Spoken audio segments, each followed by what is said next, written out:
Hey everybody, welcome back to my channel. Today we're making banana pudding, one of my favorite desserts ever.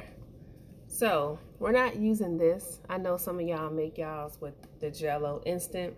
That's cool if you don't have time, but we're gonna make ours from scratch. So I'm gonna show you how to make your own pudding. It tastes way better than this.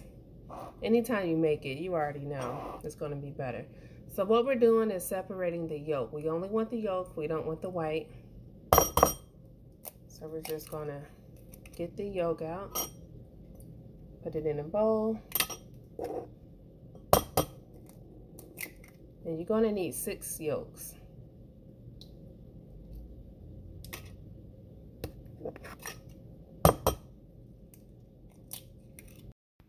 So I have my flour here.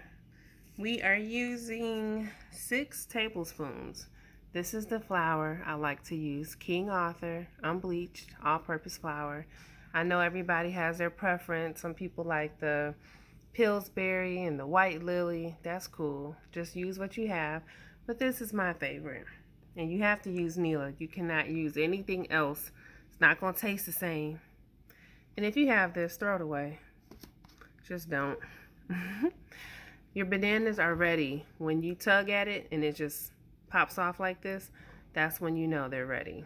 And for your vanilla, always use pure, not imitation.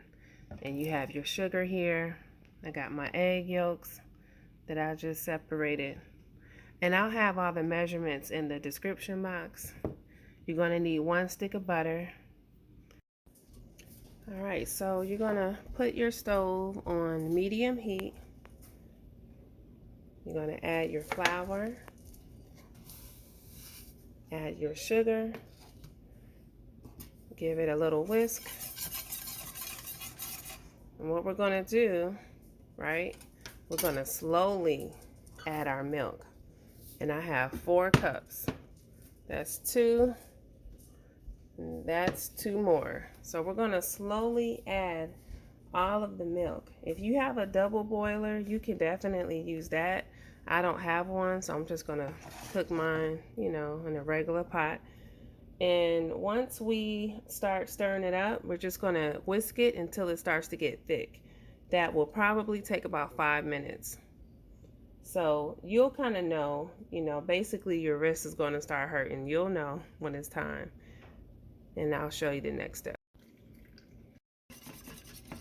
Make sure you have it on like a low medium, not a high medium. Like make sure it's a real medium, because if you cook it and it's too hot, you are going to burn the flour, burn the sugar. It's going to be lumpy. It's just not going to be, it's not going to be good. So make sure it's kind of low, and then we're going to turn the heat up once we get all the lumps out and we get the milk incorporated. And I only said that because I have told somebody, hey, make sure it's on medium, and I come downstairs and it's on high. I ain't gonna say no names, hubby.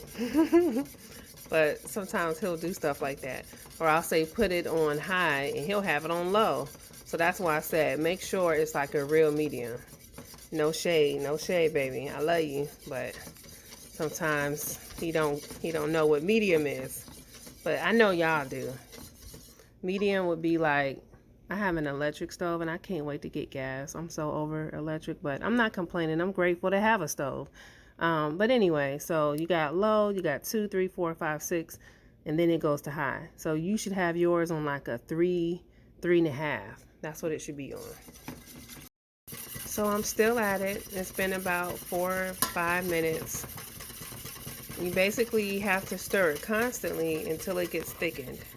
If it's not getting thick, you have to keep on stirring. Just keep on whisking. And that's why a lot of people don't like making their own pudding, because of this step right here. I usually have my girls come and help. And they're like, Mommy, my arm is tired. But that's okay. They're getting better at it. It just takes time. You got to have about 20 minutes to do this. So just keep on stirring until it gets thickened. Now it's getting thick. My biceps are starting to hurt. That's when you know. So what we're going to do, we are going to temper the egg yolks. You don't want to pour them in there because then you'll scramble the yolks. You don't want to scramble them. You just want to temper it. So we're going to take a little bit of our mixture, pour it into the egg yolks. You know, just kind of pour a little bit at a time. And this is called tempering. That way, when we put the egg yolks in, they won't scramble. All right. So that's what we're going to do. Pour it on in.